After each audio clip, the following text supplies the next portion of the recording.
আমার আলোচনাগুলি এরকমই হয়, আমি কিচ্ছা কাহিনী খুব কম বলি, আর একটা ঘটনা বললো মানুষের শিখাইবার জন্য বলি, আন্দাজে বলি না। হাসান বসরি আর রাবিয়া বসরির কাহিনী শুনছেন না?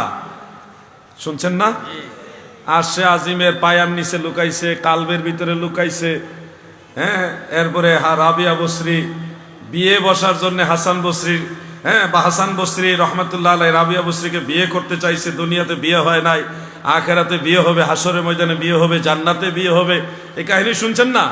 আপনারা জীবনে কত সুবহানাল্লাহ বলছেন না? টোটাল মিথ্যা কথা, এটা একবারে টাটকা মিথ্যা ওয়াজ এগুলি। আরেকজন বলতেছে হযরতে হাসান বসরি ওয়াইস আল কারনী রহমতুল্লাহ আলাই নবীর মহব্বতে 32টা দাঁত ভাঙ্গা 32টা কুফরি করছে। নাউজুবিল্লাহ। চিন্তা করছেন? এই ধরনের বক্তাদের ওয়াজ আপনারা আবার শুনেনও বেশি, আপনাদের ভালোও লাগে বেশি। আমিও জানি হাসান বসরি কাহিনী। মনে রাখবেন, হযরতে হাসান বসরি রহমতুল্লাহ একজন তাবেঈ, জলিলুল কদর তাবেঈ। উনি শেরে খুদা মাওলা আলী রাদিয়াল্লাহু আনহুর মুখের থুতু মুবারক পান করছে শিশুকালে। আর হাসান বসরি রহমতুল্লাহ আলাইহির পরে হযরতে রাবিআ বসরি, ওনার মাজার জিয়ারত করে আসছি আমি। ওনার মাজার হলো ফিলিস্তিনে, মসজিদুল আকসার একটু দূরে।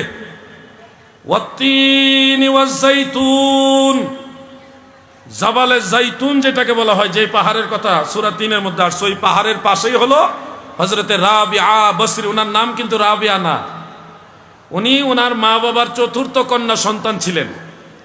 চতুর্থ কন্যা সন্তান বিদায় ওনাকে রাবিআ বলা হতো।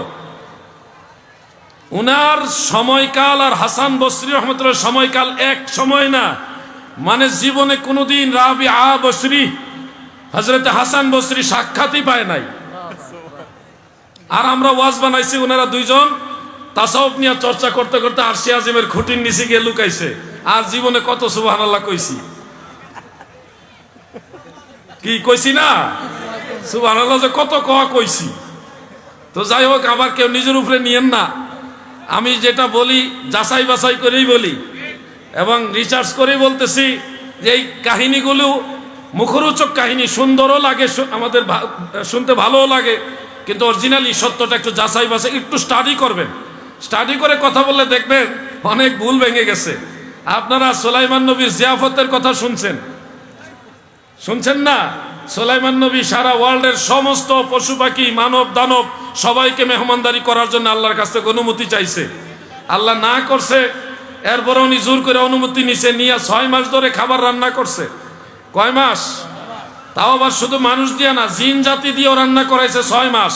6 মাস পরে আল্লাহ তাআলাকে বললেন, আমি এখন খাওয়াইতে চাই। কারে খাওয়াবো? কারে দিয়ে শুরু করব? আল্লাহ বলছে, আমার একটা মাছ আছে, এই মাছটার আগে খাওয়াও, একটা তিমি মাছ। 6 মাসের সব খাবার দিয়ে দিছে মাছের। খাওয়ার পরে কয়, আমার পেট ভরে না, আরো খাবার দেন। এক মাসই সুলাইমান নবী 6 মাসের খাবার খেয়ে ফেলছে। এরপরে উনি মাফ চাইছে, আল্লাহ আমি ভুল করছি।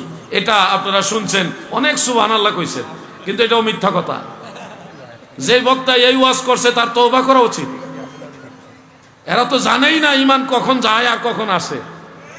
একজন নবী তিনি কখন আল্লাহর দায়িত্ব নিজে নিবেন, এটা হতেই পারে না। রিজিকের মালিক হলো আল্লাহ। বলেন, রিজিকের মালিক কে? আল্লাহ। উনি আল্লাহ নিষেধ করা সত্ত্বেও আল্লাহর অবাধ্য হয়ে আল্লাহ যেটা চায় না সেটা উনি জোর করে আল্লাহর কাছ থেকে চেয়ে নিবেন, একজন নবীর অভ্যাস এরকম হবে, এটা হতেই পারে না।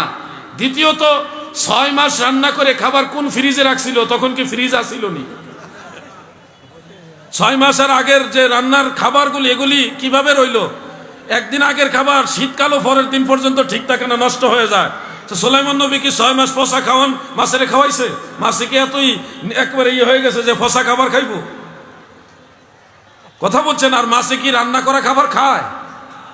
এই ধরনের যে কিচ্ছা কাহিনী, মুখরোচক কাহিনী, আমি বললো আপনারা সুবহানাল্লাহর বন্যা বসায় দিবেন, কিন্তু এগুলি মিথ্যা কথা ভাই, এগুলি বলা যাবে না। এগুলি নবুয়তের শানের খেলাফ, নবীদের সাথে বেয়াদবি। যেই ইজ্জত সম্মান আল্লাহর নবীদের, ওই ইজ্জত সম্মানে রেখে ওনাদের নিয়ে কথা বলতে হবে।